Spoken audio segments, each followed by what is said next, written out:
നമുക്ക് അലീനയുടെ നല്ലൊരു കഥ കേട്ടാലോ? വീഡിയോ ഇഷ്ടപ്പെടുവാണെങ്കിൽ ഒന്ന് ലൈക്ക് ചെയ്ത് ഹൈപ്പ് ചെയ്യാൻ മറക്കരുത്. അതോടൊപ്പം തന്നെ ആദ്യമായി കാണുന്നവരാണെങ്കിൽ സബ്സ്ക്രൈബ് ചെയ്യാനും മറക്കരുത് കേട്ടോ. അങ്ങനെ വൈജയ്ക്ക് നല്ല ഇടിവെട്ട് പണി തന്നെ കിട്ടുന്നുണ്ട്. വൈജ വിചാരിച്ചുകൊണ്ടിരുന്ന കാര്യങ്ങളൊക്കെ എളുപ്പമാണ്. അലീന പോയി കറിഞ്ഞ എല്ലാം സെറ്റ് ആവുമെന്ന് കരുതിയിരുന്ന, പക്ഷെ ഒന്നും നേരെ ആവില്ല. വരാൻ പോകുന്നുള്ളൂ. തനിക്കുള്ള പണിയെന്നുള്ള സത്യങ്ങളൊക്കെ വൈജ തിരിച്ചറിയുന്നുണ്ട്. അപ്പൊ അതിന്റെ കുറച്ച് നല്ല നല്ല കഥകളൊക്കെയാണ് നമ്മൾ കാണാൻ പോകുന്നത്. ഇന്നലെ നമ്മൾ കണ്ടു, ഒടുവില് അവധ് കുട്ടിച്ചായന് അലീനയെ കണ്ടു കഴിഞ്ഞപ്പം മുതല് ഒരേ ഒരു ചിന്തയായിരുന്നു, തൻ്റെ മരിച്ചുപോയ ഭാര്യ ചിന്നമ്മയാണ്, അവളാണ് തൻ്റെ മുന്നിൽ വന്ന് നിൽക്കുന്നതെന്നൊരു ചിന്ത. അതുകൊണ്ട് അവധ് കുടിച്ചായന് പ്രത്യേക ഒരു സ്നേഹവും വാത്സല്യമൊക്കെ അലീനയോടുണ്ടായിരുന്നു. അങ്ങനെ സ്റ്റാലിനി വന്നിട്ട് അവധ് കുടിച്ചാലോട് ചോദിച്ചു, അല്ല അവളെ ഇറക്കി വിടുന്നില്ല എന്നൊക്കെ ചോദിച്ചു. ഞാൻ പറഞ്ഞു, വേണ്ടാന്നേ, അവൾ ഇവിടെ നിൽക്കട്ടെ. ഇപ്പൊ അവൾ ഇവിടെ നിൽക്കുന്നതോട് നമുക്ക് എന്താ ഒരു ദോഷമുള്ളത്? നമുക്ക് വലിയ പ്രശ്നങ്ങളൊന്നും ഇല്ലല്ലോ. അല്ല, ഇങ്ങനെയൊന്നും അല്ലല്ലോ അപ്പച്ചൻ പറഞ്ഞത്. അത് പിന്നെ ഞാൻ അപ്പോഴങ്ങനെ പറഞ്ഞു. നമുക്ക് എടപടിയെന്നൊരു തീരുമാനമൊന്നും എടുക്കണ്ട, ഒന്ന് ആലോചിച്ചിട്ടൊക്കെ ഒരു തീരുമാനം എടുത്താൽ മതി. പിന്നെ ഒരു കാര്യമുണ്ട് ലാലിച്ച, നീ ഉദ്ദേശിക്കുന്ന പോലെ ഒന്നുമല്ല. എന്താ അപ്പച്ച? എന്താ? അതെ, അവളുണ്ടല്ലോ ചിന്നമ്മയാന്ന് ഞാൻ പറഞ്ഞാലും ചിന്നമ്മയെക്കാളും കൂടി ഒരിത്തിരി സൈസ് അവള്. നിന്നെ വരച്ച വരയിൽ അവള് നിർത്തുമെന്ന് പറഞ്ഞു. അത് കേട്ട് കഴിഞ്ഞപ്പം സ്റ്റാലിയോ നോക്കി, എന്നെ വരച്ച വരെ നിർത്താനോ? പിന്നെ അതിനവള് വേറെ ഒന്നുകൂടെ ജനിക്കണം. അന്നാ നമുക്ക് കാണാൻ ലാലിച്ച. അല്ല അപ്പച്ചൻ പോകുന്നുണ്ടെന്ന് പറഞ്ഞിട്ട് എന്താണ്? ഞാൻ 2 ദിവസം കഴിഞ്ഞിട്ടോ പോകുന്നുള്ളൂ. വന്നതല്ലേ, എന്നെ ഇവിടുന്ന് പറഞ്ഞു വിടാൻ നിനക്ക് ധൃതിയായി കാണൂല്ലേ? അപ്പച്ചൻ ഇവിടെ നിൽക്കുന്നോണ്ട്, ഞാനിവിടെ നിൽക്കുന്നോണ്ട് നിനക്ക് പ്രത്യേകിച്ച് ഗുണമൊന്നും ഇല്ലെന്നാണല്ലോ പറയാൻ വന്നേ. എന്താണെങ്കിലും ഞാനിപ്പോൾ അങ്ങനെ പോകുന്നില്ല, 2 ദിവസം കഴിഞ്ഞിട്ടുള്ളെന്നും പറഞ്ഞുകൊണ്ട് അവത് കുടിച്ചാൻ അങ്ങോട്ട് കയറിപ്പി. അപ്പോഴേക്കും സ്റ്റാലിനിക്ക് മനസ്സിലായി അവത് കുടിച്ചാന് പോകാനുള്ള പുറപ്പാടില്ലെന്ന്. കാരണം ഇന്ന് തന്നെ പോണെന്നും പറഞ്ഞുകൊണ്ട് വന്നതാ. എനിക്ക് നിൽക്കാനധികം സമയമില്ല, പണിക്കാരുണ്ട് പറമ്പില്. കണ്ണ് തെറ്റിയിട്ടുണ്ടെങ്കിൽ ഒന്നും ശരിയാകത്തില്ല. എപ്പോഴും അവന്മാരുടെ കൂടെ നിന്ന് അവന്മാരെ കൊണ്ട് ജോലി ചെയ്യിക്കണം, അല്ലെങ്കിൽ അവന്മാരെ ഉഴപ്പമെന്നൊക്കെ പറഞ്ഞ ആളാ. പക്ഷെ അലീനയെ കണ്ടു കഴിഞ്ഞപ്പോഴത്തേന് നേരെ പ്ലേറ്റ് മാറ്റി, സ്വഭാവം മാറ്റി. 2 ദിവസം കഴിഞ്ഞിട്ടേ ഉള്ളെന്നായി. പിന്നീട് അത് കുടിച്ചാൻ നേരെ അലീനയുടെ അടുത്ത് ചെന്നു. അപ്പോഴേക്കും അലീന ചോദിച്ചു, അല്ല വല്യപ്പച്ചൻ പോവാനായിട്ട് ഇറങ്ങിയതാണോ? അതെ, ഞാൻ ഇന്ന് പോകുന്നില്ല മോളേന്ന് പറഞ്ഞു. പോകുന്നില്ലേ? അതെ. രക്ഷപ്പെട്ടു, എനിക്ക് സംസാരിക്കാൻ ഒരാളായല്ലോ. എനിക്ക് ആകെപ്പാട് ടെൻഷനായിരുന്നു. ഇത്രയും വലിയൊരു വീട്ടിലെ എന്നോട് അങ്ങനെ സംസാരിക്കാനായിട്ടൊന്നും ഇവിടെ ആർക്കും സമയമൊന്നുമില്ല. ആര്? അവൻ ലാലിച്ചൻ വരത്തില്ലേ? പിന്നെ അളന്ന് തൂക്കി മുറിച്ചൊക്കെയാ സംസാരിക്കുന്നേ. ഒരു ചോദ്യം ഒരു ഉത്തരം എന്ന് പറഞ്ഞ പോലെ. എനിക്കങ്ങനെ അറിയില്ലെന്നേ. വല്യപ്പച്ചനുണ്ടെങ്കിൽ എനിക്കൊരു സന്തോഷമായി. നമുക്ക് എന്തെങ്കിലുമൊക്കെ മിണ്ടിയും പറഞ്ഞുകൊണ്ടിരിക്കാലോ. അത് ശരിയാ മോളെ, മോള് വാ എന്ന് പറഞ്ഞുകൊണ്ട് അവത് കുട്ടിച്ചാൻ അലീനയും കൂട്ടിക്കൊണ്ട് അങ്ങോട്ട് പോയി. അങ്ങനെ രാത്രിയായി കഴിഞ്ഞപ്പോൾ അവത് കുടിച്ചാനും സ്റ്റാലി അലീനയും എല്ലാം കൂടെ ഒരുമിച്ചിരുന്നാണ് ആഹാരമൊക്കെ കഴിക്കണത്. അലീനയാണെങ്കിൽ ഇടയ്ക്ക് എന്തെങ്കിലുമൊക്കെ വർത്താനം പറയുന്നുണ്ടായിരുന്നു അവത് കുടിച്ചാനോട്. അലീനയ്ക്ക് അങ്ങനെ മിണ്ടാതിരിക്കാനൊന്നും പറ്റില്ല. പക്ഷേ സ്റ്റാലിയുടെ നിയന്ത്രണം ഉണ്ടല്ലോ. അങ്ങനെ വർത്താനം പറയുന്ന സമയത്ത് സ്റ്റാൻലി മിണ്ടാതിരുന്ന് കഴിക്കാൻ പറയും. അപ്പോഴേക്കും അവത് കുടിച്ചാൻ പറയും, നീ ഒന്ന് പോടാ അവിടുന്ന് എന്ന് പറഞ്ഞുകൊണ്ട് സ്റ്റാൻലിയെ കളിയാക്കും. അങ്ങനെ വിട്ടുകൊടുക്കാൻ ഉദ്ദേശിച്ചിട്ടുണ്ടായിരുന്നില്ല. പിന്നെ അലീനയുടെ മുന്നിൽ വെച്ച് തന്നെ അപ്പച്ചൻ എന്തെങ്കിലും ചീത്ത പറഞ്ഞാലോ എന്ന് കരുതിയിട്ട് സ്റ്റാൻലി കൂടുതലൊന്നും പറഞ്ഞില്ല. കിടക്കാൻ പോകുന്നതിന് മുമ്പ് ഒരു കാര്യം പറഞ്ഞായിരുന്നു. അതെ, നാളെ രാവിലെ നമുക്ക് തോട്ടമൊക്കെ ഒന്ന് കാണാൻ പോകാമെന്ന്. അപ്പോഴേക്കും അവത് കുടിച്ചാനും ഒന്ന് ഉഷാറായി. ശരി, ഞാനും ഉണ്ടാവേന്ന് പറഞ്ഞു. ഞാനും വരുന്നുണ്ട്, എനിക്കും വരണം എന്നൊക്കെ പറഞ്ഞു. അങ്ങനെ കിടക്കാനായിട്ട് അലീന മുറിയിലേക്ക് പോയി. മുറിയിലേക്ക് പോലെ അലീനയ്ക്ക് ഭയങ്കര വിഷമം. മുറിയിൽ ചെന്ന് കഴിയുമ്പോഴത്തേനും വല്ലാത്തൊരു ഒറ്റപ്പെടൽ. അത്രയും വലിയ മുറിയിൽ ഒറ്റയ്ക്കായപ്പോൾ അതിൻ്റെ ഒരു ബുദ്ധിമുട്ടും കാര്യങ്ങളൊക്കെ അലീനയ്ക്കുണ്ട്. അപ്പോഴേക്കും എല്ലാവരെ കുറിച്ചുള്ള ഓർമ്മകളൊക്കെ വരും. രോഹിത്തിനെയും ബബിതയും കൃഷ്ണമോളെ കുറിച്ചൊക്കെയുള്ള ചിന്തകളും കാര്യങ്ങളൊക്കെ വരും.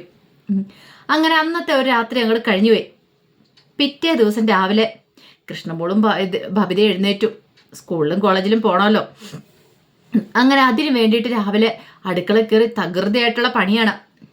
കഞ്ഞി വെക്കുന്നു, കറി വെക്കുന്നു. അപ്പം കുറച്ച് നാളുകളായിട്ട് അവരങ്ങനെയായിരുന്നു. അവർക്ക് അവരുടേതായ ടൈം ടേബിളും കാര്യങ്ങളൊക്കെ ഉണ്ട്. അങ്ങനെ പണികൾ ഓരോന്ന് ചെയ്തുകൊണ്ടിരിക്കുകയാണ്. അപ്പോഴേക്കും രോഹിത്തും കൂടെ വന്നു. രോഹിത്ത് ഒരു ചായയൊക്കെ എടുത്ത് കുടിച്ചിട്ട് രോഹിത്ത് അവിടെ നിൽക്കുകയാണ്. അപ്പോഴേക്കും കൃഷ്ണമോള് കറിക്ക് എരിഞ്ഞുകൊണ്ടിരിക്കുക, ബബിത പപ്പടം കാച്ചിക്കൊണ്ടിരിക്കുകയാണ്. രോഹിത്ത് ഒരു തമാശ പറഞ്ഞു കഴിഞ്ഞപ്പോഴത്തേനും ബബിത എന്ത് ചെയ്തു? കൂടുതൽ പറയൊന്നും വേണ്ടാന്ന് പറഞ്ഞു. രോഹിത്ത് പറഞ്ഞു, ഉച്ചവരെ കിടന്ന് ഉറങ്ങിക്കൊണ്ടിരുന്ന ആൾക്കാരൊക്കെ രാവിലെ അടുക്കള കയറിയിട്ട് എന്തൊരു പണിയാന്ന് നോക്കിയ കൃഷ്ണമോളെ. അടുക്കള സഹായിക്കാൻ പോലും ഇല്ലായിരുന്നു. അലീന ചേച്ചി വന്നുകൊണ്ടല്ലേന്ന് ചോദിച്ചു. അപ്പോഴേക്കും കൃഷ്ണമോട് പറഞ്ഞു, ആ അത് ശരിയാ, അലീന ചേച്ചി വന്നില്ലായിരുന്നെങ്കിൽ ഇങ്ങനെയൊന്നും ആയിരിക്കില്ലായിരുന്നു പറഞ്ഞു.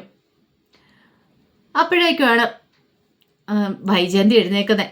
വൈജയന്തി എഴുന്നേറ്റ് വന്നു കഴിഞ്ഞപ്പോഴത്തേനും കുട്ടികൾ ജോലിയൊക്കെ ഏകദേശം തീർക്കാറായിട്ടുണ്ടായിരുന്നു. ഈ സമയം രോഹിത് ഇങ്ങനെ ഓരോന്ന് ചിലയിലെന്ന് പറഞ്ഞുകൊണ്ടിരുന്ന് കഴിഞ്ഞപ്പോഴത്തേനും ഭവിത എന്ത് ചെയ്തു, പെട്ടെന്ന് അവിടെ ഇരുന്ന് പപ്പടം എടുത്തുകൊണ്ട് രോഹിത്തിന്റെ വായിലേക്ക് അങ്ങ് വെച്ചു കൊടുത്തു. ഇതാ ഇത് വായിലേക്ക് വെച്ചോണ്ടിരിക്കുക, അത്ര സമയമെങ്കിലും വായ എന്ന് അടച്ചു പിടിക്കുമല്ലോ എന്ന് പറഞ്ഞു. എടി നിന്നെ ഞാനെന്നും പറഞ്ഞുകൊണ്ട് രോഹിത്ത് ഭവിത ഓടിക്കുകയാണ്. ഭവിത ഓടി, രോഹിത്ത് പിന്നാലെ ഓടി. അങ്ങനെ ഓടി വരുമ്പോഴത്തേനും വൈജയന്തി മുന്നിൽ നിൽക്കുന്നു. വൈജയന്തി രൂക്ഷമായിട്ട് രണ്ടുപേരും ഒന്ന് നോക്കി. വൈജയന്തിക്ക് ഒട്ടും ഇഷ്ടപ്പെട്ടില്ല അത്. പിന്നീട് ഭവിതയോട് ചോദിച്ചു, നിനക്ക് നാണമില്ലേടി, ഒന്നുമല്ലേലും പ്രായപൂർത്തിയായ പെണ്ണല്ലേ, ഇപ്പോഴും അവളുടെ കളിതമാശയൊക്കെ കണ്ടില്ലേ? ആ സമയം രോഹിത്ത് ചോദിച്ചു, എന്താ അമ്മയ്ക്ക്? എടാ നിനക്കൊരു പണിയില്ല, നീ നിൽക്കണ്ടാടാ അടുക്കളയില്. ഞാൻ അടുക്കളയിൽ എന്താ? എടാ നീ ഒന്നുമില്ലല്ലോ, ചെറുപ്പക്കാരനല്ലേ, ഒരാണല്ലേടാ നീ നീ നിന്റെ വില കളയാനായിട്ട്. ഇതേ നീ പ്രായപൂർത്തിയാന്നുള്ള കാര്യം നിനക്ക് ഓർമ്മയില്ലേ? കുട്ടിക്കളി കളിക്കേണ്ട പ്രായമാണ് ഇതൊക്കെ, നാണം മാനൊന്നും ഇല്ലേടി എന്നൊക്കെ ചോദിച്ചു. അപ്പോഴേക്കും കൃഷ്ണമോളും കൂടെ അങ്ങോട്ട് വന്നു. അമ്മ എന്താ അമ്മ ഉദ്ദേശിച്ചേ? അമ്മയുടെ മനസ്സിൽ എന്താന്ന് ചോദിച്ചു. ഇതൊന്നും ഇവിടെ പറ്റത്തൊന്നുമില്ല, ഈ ഓട്ടവും ചാട്ടവും കളിയൊന്നും. ബബിതയ്ക്ക് ദേഷ്യം വന്നു. ബബിത പറഞ്ഞു, അമ്മയുടെ മനസ്സിലുള്ള ആ ഒരിതുണ്ടല്ലോ, ആ അഴുക്ക്, അതിവിടെ കുടഞ്ഞേണ്ട കാര്യമൊന്നുമില്ല. ഞങ്ങൾ നല്ല സന്തോഷത്തോടെ തന്നെ പോയിക്കൊണ്ടിരിക്കണേ. അല്ല നിനക്കൊന്നും പഠിക്കാനൊന്നും ഇല്ലേ? അതെ പഠിക്കാനുണ്ടെങ്കിൽ പിന്നെ ഇവിടെ അടുക്കള കയറി ഇങ്ങനെ ജോലി ചെയ്യാൻ പറ്റുമോ? അതെ പഠിക്കേണ്ട കാര്യങ്ങളൊക്കെ ഞങ്ങൾ കൃത്യസമയത്ത് പഠിച്ചോളാം. ഓ നീയൊക്കെയാണല്ലോ ഇവിടെ അടുക്കള ഭരണം നടത്തുന്നേ. അതെ തൽക്കാലത്തേക്ക് ഞങ്ങളാ. കൃഷ്ണമോട് പറഞ്ഞ അമ്മ ഇവിടെ കുറച്ചാളില്ലായിരുന്നല്ലോ, അമ്മ ഇവിടെ ഞങ്ങൾ വെച്ചോ കുടിച്ചോന്നൊക്കെ അന്വേഷിച്ചോ? ഓ നിങ്ങൾക്ക് വെച്ച് തരാനായിട്ട് ഒരുത്തി ഉണ്ടായിരുന്നല്ലോ, ഒരു ഭൂലോക രംഭ ഹലീന. ദേ ഹലീന ചേച്ചിയെ കുറിച്ച് പറഞ്ഞോണ്ടല്ലോ ഭവതിക്ക് ഒട്ടും ഇഷ്ടപ്പെട്ടില്ല. എന്താടി പറഞ്ഞാല് അവളെ കുറിച്ച് പറഞ്ഞാൽ നിനക്ക് നോക്കുക, അതെ നോക്കുക തന്നെ ചെയ്യും. അമ്മ ചെയ്യേണ്ട എല്ലാ കാര്യങ്ങളും ഞങ്ങൾക്ക് ചെയ്തുകൊണ്ട് തന്നോണ്ടിരുന്ന അലീന ചേച്ചിയാ. അതമ്മ മറക്കരുത്. അമ്മ തോന്നുമ്പോ ഇറങ്ങി പോകുമ്പോൾ തോന്നുമ്പോൾ കയറി വരും. ഞങ്ങൾ എങ്ങനെ കഴിയുന്ന പോലും അമ്മ ചിന്തിച്ചോ? എന്നിട്ട് ഒരു ദിവസം വലിയ ആളും കളിച്ചും കൂടെ വന്നിരിക്കുന്നു, നാണമുണ്ടോ നിങ്ങൾക്ക്? അപ്പോഴേക്കും വായിജിക്ക് ദേഷ്യം. ദേ മിണ്ടരുത്, നീ ഒന്നും മിണ്ടാതെ പോമേ, അമ്മ പറയുന്നവங்க അനുസരിച്ചിരിക്കാനൊന്നും എന്നെ കൊണ്ട് പറ്റത്തൊന്നുമില്ല. വന്നിരിക്കുന്നു എന്നൊക്കെ പറഞ്ഞ് ദേഷ്യപ്പെട്ട് അങ്ങോട്ട് പോകുമ്പോഴത്തേനും കൃഷ്ണമോള് പറഞ്ഞു, എന്തിനാ അമ്മേ വെറുതെ? ഞങ്ങൾ അമ്മയ്ക്ക് ഒരു ശല്യം ഉണ്ടാക്കാൻ വന്നില്ല, ഞങ്ങൾ ഞങ്ങളുടേതായ ജോലിയൊക്കെ ചെയ്തുകൊണ്ടിരിക്കുകയായിരുന്നു. എടി അതിന് ഇവനെയൊക്കെ വിളിച്ചെന്തിനാ അടുക്കള കയറ്റിയിരിക്കുന്നേ? ആണുങ്ങൾ അടുക്കള കയറേണ്ട കാര്യമുണ്ടോ? അതെന്താ ആണുങ്ങൾ അടുക്കള കയറിയിട്ടുണ്ടെങ്കിൽ ആകാശം ഒടിഞ്ഞു വീഴുവോ? അതെ ബാലേന്ദ്രൻ അടുക്കള കയറി കണ്ടിട്ടുണ്ടോ?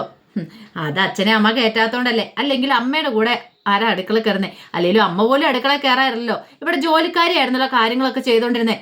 നേരം വേണം ഒരു കഞ്ഞിയും കറി അമ്മ വെക്കുമായിരുന്നോ? കാരണം തടിയേറ്റ പോലെ നിൽക്കുവാണ് വൈജയന്തി. രോഹിത് കൃഷ്ണയെ നോക്കി എന്നിട്ട് പറഞ്ഞു, നീ വാടിയെന്നും പറഞ്ഞുകൊണ്ട് കൃഷ്ണമോളെയും കൂട്ടിക്കൊണ്ട് അങ്ങോട്ട് ഇറങ്ങിപ്പോയി. വൈജയ്ക്ക് എന്ത് ചെയ്യണമെന്ന് അറിയത്തില്ല. ഓഹോ എല്ലാം അലീനെ പഠിപ്പിച്ചു വെച്ച ഓരോ പാഠങ്ങളാ, ഇതങ്ങനെ വെറുതെ വിട്ടിട്ട് കാര്യമില്ല. എന്താണെങ്കിലും കൊടുക്കേണ്ടത് കൊടുക്കണം എന്നൊക്കെ ഒരു ചിന്തയായിരുന്നു മനസ്സ് നിറയുണ്ടായിരുന്നേ. എന്തൊരു സ്വഭാവം ഇവരുടെ. അലീനെ ഓരോന്നോരോന്ന് പഠിപ്പിച്ചു വെച്ചിട്ട് പോയിരിക്കുക. അവളുടെ കാര്യങ്ങളൊക്കെ ആയിരിക്കും, അവളുടെ നിയമങ്ങളായിരിക്കും, രാവിലെ എഴുന്നേക്കണം, അടുക്കളപ്പണിയൊക്കെ ചെയ്യണമെന്ന്. കുറച്ച് കഴിഞ്ഞപ്പോഴത്തേനും ബാലേന്ദ്രൻ അങ്ങോട്ട് വന്നു. ബാലേന്ദ്രനെ കണ്ടു കഴിഞ്ഞപ്പോൾ വൈജയന്തി എന്നിട്ട് പറഞ്ഞു, അതെ എനിക്കൊരു ജോലിക്കാരിയെ വേണം, അലീനെ പോലെ ഒരുത്തിയെന്ന് പറഞ്ഞു. അലീനെ പോലെ ഒരുത്തിയോ? അലീനെ പോലെ ഒരുത്തിയെ കിട്ടാൻ എന്നെ ബുദ്ധിമുട്ടായിരിക്കും എന്ന് പറഞ്ഞു. അവളെ പോലെ ഒരുത്തിയെ കിട്ടണമെങ്കിലേ ഇനി നീ ഒരു ജന്മം കൂടെ ജനിക്കണം. അത് കേട്ടതും വൈജയന്തി ഇങ്ങനെ രൂക്ഷമായിട്ട് നോക്കി. നിനക്ക് കിട്ടും വേണമെങ്കിൽ ലീലയെ പോലെയോ കുഞ്ഞുമോളെ പോലെയോ ഭവാനിയെ പോലെ, അങ്ങനെ ആരെ പോലും, നീ അവരെ പോലെ ഒരുത്തിയെ കണ്ടുപിടിച്ചോ. അലീനെ പോലെയാണെന്ന് കണ്ടാ ബുദ്ധിമുട്ടായിരിക്കും എന്ന് പറഞ്ഞു. അതെ എന്താണെങ്കിലും എനിക്ക് വേണം. അതിന് എന്നോട് എന്തിനാ പറയണേ? എന്നോട് പറയേണ്ട കാര്യമൊന്നുമില്ല. പിന്നെ ഈ അടുക്കള ജോലികളൊക്കെ ആര് ചെയ്യും?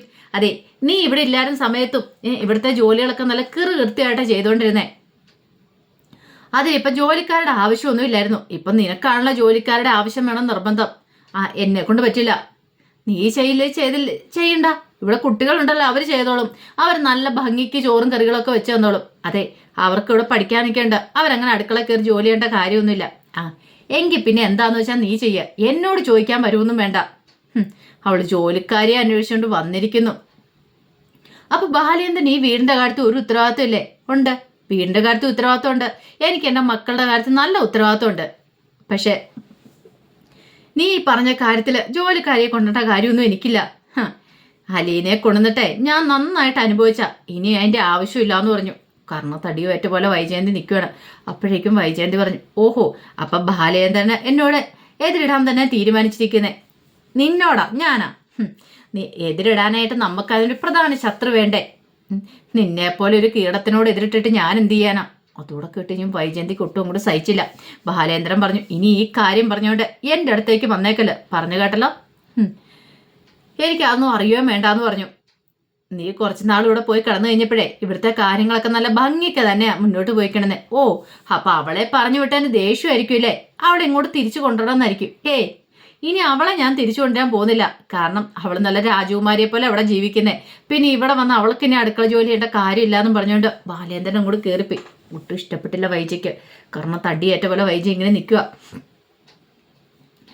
ഇതേ സമയത്ത് രാവിലെ അലീന എഴുന്നേറ്റ് കഴിഞ്ഞപ്പോഴത്തേനും സ്റ്റാലിൽ വന്നിട്ട് പറഞ്ഞു, അതെ തോട്ടം കാണാൻ പോകാനായിട്ട് റെഡി ആയിക്കോളാൻ പറഞ്ഞു. അങ്ങനെ രാവിലെ ഒരു ചായ കുടിച്ചിട്ട് അലീന ഇറങ്ങാൻ തുടങ്ങുകയാണ്. അത് കുടിച്ചാൻ റെഡിയായിട്ട് വന്നു. സ്റ്റാലി ഒരുങ്ങി വന്നു. ബൈജി എന്നിട്ട് ആൻ്റപ്പനോട് പറഞ്ഞു, ആൻ്റപ്പൻ ചേട്ടാ അതെ തോട്ടം കാണാനായിട്ട് പോവുക ഞങ്ങളെന്ന് പറഞ്ഞു. നീ പോകുന്നുണ്ടോ? പിന്നെ വണ്ടി എടുക്കണ്ടേ? ഞാൻ പോവണ്ടേന്ന് ചോദിച്ചു. ഓ അങ്ങനെയാണല്ലേ. അങ്ങനെ പെട്ടെന്ന് ബൈജുവും പോയി റെഡിയായിട്ടൊക്കെ വന്നു. ബൈജു ഭയങ്കര ഉത്സാഹവാനായിട്ടാണ് വരുന്നേ. ഇത്തിരി കഴിഞ്ഞ് കഴിഞ്ഞപ്പോഴത്തേനും സ്റ്റാലി അങ്ങോട്ട് ഇറങ്ങി വന്നു. സ്റ്റാലി ഇറങ്ങി വന്നിട്ട് ബൈജുവിനോട് ജീപ്പിൻ്റെ കീ ചോദിക്കണം. അപ്പോൾ ബൈജു ചോദിച്ചു, അല്ല കേളസഭ ഞാൻ വരണ്ടേ? ഞാൻ എടുക്കണ്ടേ? വേണ്ട നീ വരണ്ടാന്ന് പറഞ്ഞു. അയ്യോ അത് പിന്നെ ഞാൻ വേണ്ടാന്ന് പറഞ്ഞാൽ വേണ്ട. അങ്ങനെ സ്റ്റാലിനി അങ്ങോട്ട് കയറിയിരുന്നു. അപ്പോഴേക്കും അവധിക്കുട്ടിച്ചായനും അലീനയും കൂടെ ഇറങ്ങി വന്നു. അലീന നല്ല സുന്ദരിയായിട്ടാണ് ഇറങ്ങി വരുന്നത്. അവധിക്കുട്ടിച്ചാനുമായിട്ട് ഓരോ തമാശകളൊക്കെ പറഞ്ഞ് അങ്ങനെ അലീന വന്നു കഴിഞ്ഞപ്പോഴത്തേനും സ്റ്റാലി പറഞ്ഞു കയറാൻ പറഞ്ഞു. അലീനെ ഫ്രണ്ടിലേക്ക് കയറ്റി അവധിക്കുട്ടിച്ചാൻ ബൈക്കിലും കയറി. അങ്ങനെ ജീപ്പ് സ്റ്റാർട്ട് ചെയ്യുന്ന കാഴ്ച കണ്ടു കഴിഞ്ഞപ്പോഴത്തേനും ബൈജുവിന് ഒട്ടും സഹിച്ചില്ല. അങ്ങനെ അവർ സന്തോഷത്തോടെ അങ്ങോട്ട് പോകുമ്പോഴത്തേനും അവിടെ പൗലോസും ആൻ്റപ്പനും ഉണ്ടായിരുന്നു. അവരോട് പറഞ്ഞു, കണ്ടില്ലേ ഇപ്പം നമ്മളെ വേണ്ട, ഒരു പെണ്ണ് വന്നു കഴിഞ്ഞപ്പോൾ കണ്ടില്ലേ, ഇത്രയും ദിവസം എവിടെ പോണാലും ഞാൻ വണ്ടി എടുക്കണമായിരുന്നു, ഇപ്പം ബൈജുവിൻ്റെ ആവശ്യമില്ല എന്ന് പറഞ്ഞു. അത് കേട്ടപ്പോൾ ആൻ്റപ്പൻ പറഞ്ഞു, നിന്റെ ജോലി പോകൂടാ, മിക്കവാറും അതിനുള്ള സാധ്യത കാണുന്നുണ്ട്. പൗലോസ് പറഞ്ഞു, മിക്കവാറും എൻ്റെ ജോലിയും പോകാൻ സാധ്യതയുണ്ട്. ആ പെണ്ണ് വന്നതിന് ശേഷം ഓരോരോ പണികൾ കിട്ടിക്കൊണ്ടിരിക്കുക. ഇതിങ്ങനെ വെറുതെ വിട്ടിട്ട് കാര്യമില്ല. അല്ല ആ കുട്ടിച്ചാൻ വരുമ്പോൾ എല്ലാം ശരിയാവും എന്നല്ല ബൈജു നീ പറഞ്ഞേ. എന്നിട്ടിപ്പം എന്തായി കണ്ടില്ലേ?